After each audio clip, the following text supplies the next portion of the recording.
The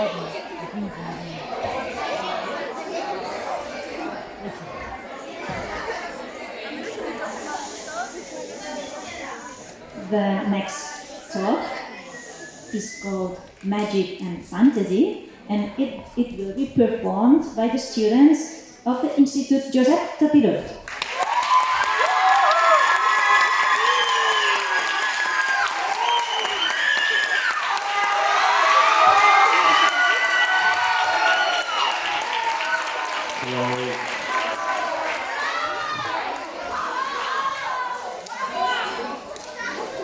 Hello, I'm Zakaria, and I have a question for you. Do you believe in magic? No! Thank you. Why don't we believe? Why do we only focus on reality? Why don't we go further? Who says magic is non-existent? Theories, investigations, scientific studies? No, nobody has proved that it doesn't exist. And facts on fantastic animals? Have you ever seen one?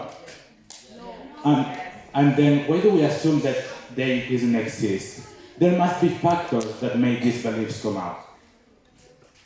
Think about the monster of the Lake Ness. The 98% of the sea, it isn't discovered.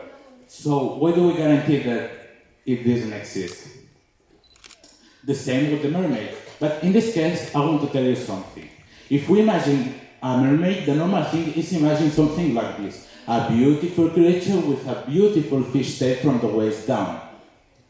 And it may be true. It would be wonderful. I would be to be like this. But in these moments, they are associated with the aquatic ape theory. I can't explain you all the theory because it's so long and I don't have the time. But I can tell you that it's a type of ape that has the ability to live both underwater and on land.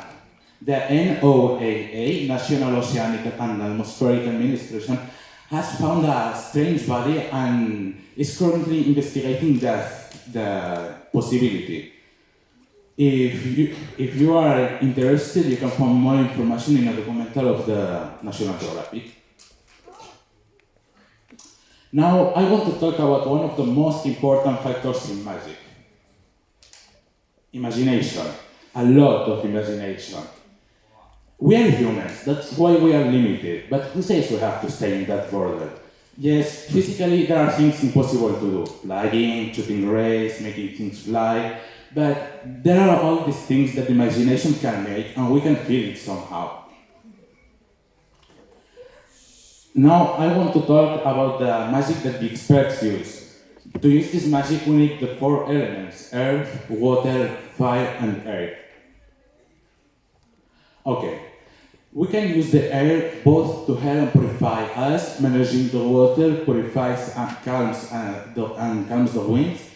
Earth is the key to discover the power of the nature and the archives of magic. And finally, the fire that can be a fire of purification or a destructive fire. In magic, we have the divine magic that can be performed with all kinds of spiritual rituals, and on the other hand, the demonic or dark magic that is performed with satanic rituals or sacrifices. Finally, I want to say that seeing the magic of life hurts, because the world is difficult, and if we have hope and imagination, we don't know what can surprise us in the world.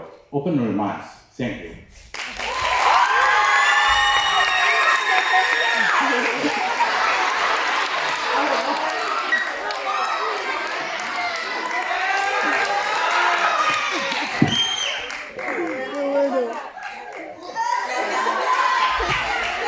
Está muy fuerte. Para los técnicos. Adiós.